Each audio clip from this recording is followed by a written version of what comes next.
Hi, welcome back to Christine's Home Affairs and episode 1 of our Scrap Fabric Challenge.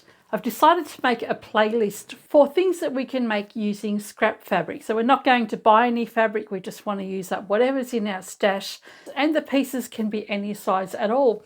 I want to try and reduce some of my scrap fabric, and I thought this would be a great fun little playlist. So today's Scrap Fabric Challenge, Kerry is one of our viewers from Western Australia.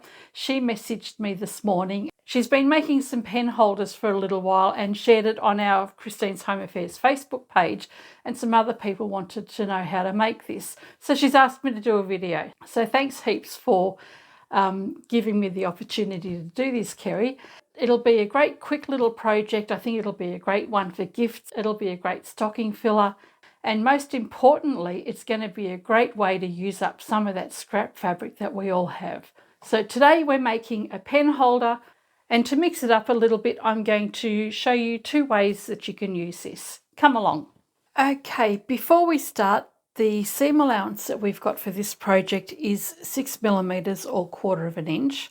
So if you want to have a bigger seam allowance, then just account for that in the fabric cutting. For the first option, we've got a piece of elastic that is 25cm or 10 inches.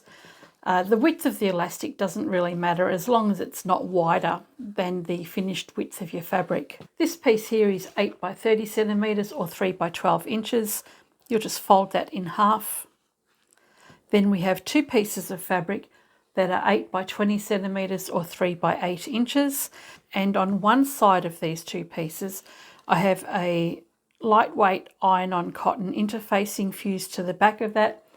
That's 6.5cm by 19cm or 2.5 by 7.5 inches. So where you see the edge of the interfacing, that'll be my stitching line. For the other option, we've got the same 3 pieces of fabric. We've got the 2 smaller pieces and the longer one. We don't need an elastic for this one, but we do need a swivel clip. This is just the 1/2 inch type or 12mm. And from the width of the fabric, the excess that I had, I've just cut a piece off that's 5 by 8cm or 2 by 3 inches. And all I've done here is folded the edges in half, folded it together again to hide all my edges, and we'll place that piece of fabric through the loop of the swivel clip. So that's all we need for both pen pouches. Let's get started. So the first one we'll do is the one that's got the swivel clip, and it really doesn't matter which order you lay these pieces in. Take one of your shorter pieces, place that right side up, take the folded fabric, fold that in half wrong side together so that you've got the right side showing, and you line up the raw edges at the bottom here with the raw edge at the bottom there. Take your tab piece, we'll place that in the center. Then you can take your remaining short piece of fabric, place that right side down to sandwich all of those layers together. This one is ready to go to the machine now and be sewn together. We'll leave an opening on one long side. So I'll start sewing here with a back stitch, come to the corner, around, keep on going around, back to here again, back stitch, and we'll leave an opening here for turning through. That's all we have to do for those layers there. And with the other one, place your fabric right side up, get your folded piece, place that down at the bottom, lining up all those edges. Then take your elastic, and you're going to line up the elastic at the bottom edge, and you'll take the other end of elastic and line that up at the top edge, and then you need to flip this around and place that on top. This is going to be a little bit awkward, so all you need to do here, you can pin this down. I'm just going to take some adhesive tape and stick that down like that. Then it's not going to pop up and get in my way. It's only while I sandwich these layers together. And that one's ready as well. So we'll take both of them to the machine now and sew them together exactly the same way and leave an opening on one long edge. Now I want to start with a back stitch where my opening is going to be. But we've got our fabric layers in here, and we've got this folded piece here. So when I start sewing, I want to make sure I sew in the area where the folded piece is, because if I sew up here, it's going to be a little bit awkward trying to turn everything through and have it sit nice and evenly. When you do leave your opening, leave it in that bottom section of your little pouch. And I'll start on the side where the interfacing is sitting up. That way you can see where I'm stitching. When you get to the corner, leave your needle down, turn your work around, continue on to the other side. And this one here is one that's got the swivel clip on the inside. So I'm going to go over, back and forward again.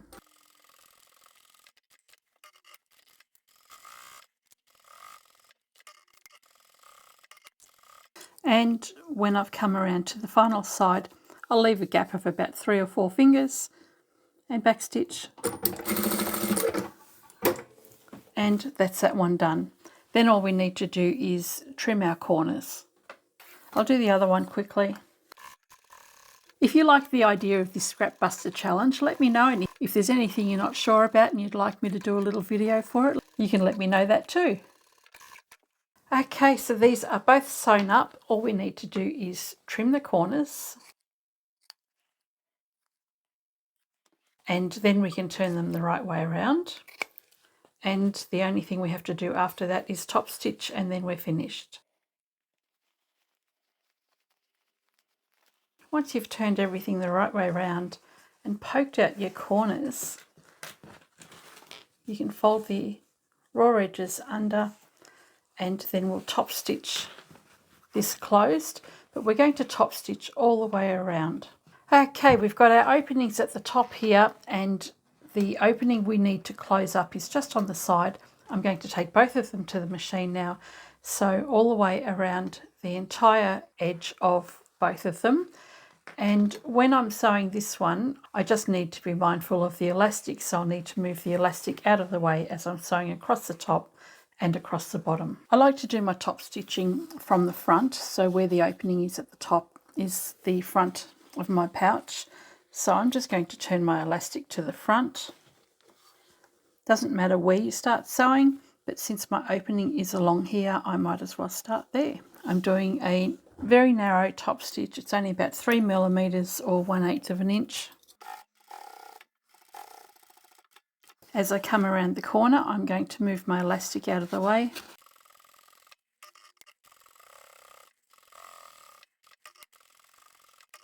And backstitch at the end. And I'll repeat for the other one.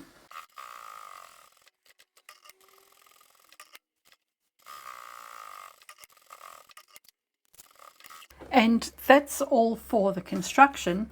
What we need to do now, so that we can fit 2 pens in here, is sew a channel down the centre. If you've got one pen that might be thicker than the other, say for example a highlighter, you can make a wider channel, or you can make them both the same size. It's completely up to you where you put this channel.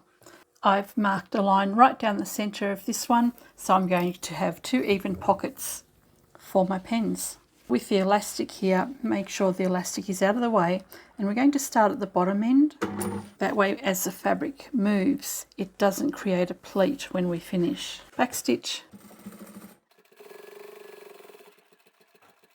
So when you get to the top fold, backstitch,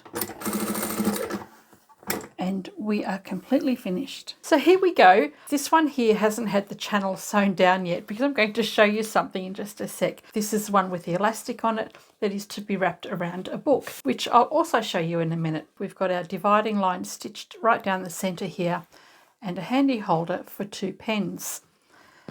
This one here, it's a warm day outside, and Chris has been kind enough to go and get me an icy pole. And icy poles are cold. So I reckon this is perfect to hold an icy pole. This is completely not what I was intending to do when I started making these. But isn't this a handy holder for kiddies when you give them a little icy pole and it's too cold for their hands? I think that's just perfect. Once I finish my icy pole, I'll go and sew the second channel down, and we'll have a couple of pen holders. Well, what did you think about that? not just 2 ways of using it, but 3. We can thank Chris for bringing me the icy pole and it being too cold for my precious little hands. Here is the original version that I've made at Kerry's request. It's got the elastic in there. I do apologise for using just a boring white elastic, but that's all that's in my room. So we've got a double pen holder here, fits inside your diaries, any kind of book that you wanted to make notes in. And then we have this one here with the swivel clip that will attach perfectly to the inside of your bag, and you're never going to lose your pens. I think we need to have hooks inside of our bag for pens, keys, coins, chapstick. So I can see a bag where we have lots of little hooks all the way around, and then we'll never have to rummage around in the bottom of our bags again. I think there's a video in that. Thanks again, Kerry, for the great idea for making this pen holder. I have seen them around as zippered pen holders. This is a much easier version for the same kind of thing. Very quick to make. Kerry sells these at her markets. If I didn't have so much else going on in my life at the moment, I think I'd be making these for the shop as well. I might actually do that after Christmas sometime. These are such a quick sew. You can have the fabric cut out, sewn together and completely finished in under 10 minutes. So these ones are a great little project that you can make to sell. I'd probably sell something like this for $10 or $15 in the shop, and I think they'd be a really good little money earner. Anyway, I hope you have enjoyed this video and my icy pole. At least I did. And I shall catch you next time. Bye for now.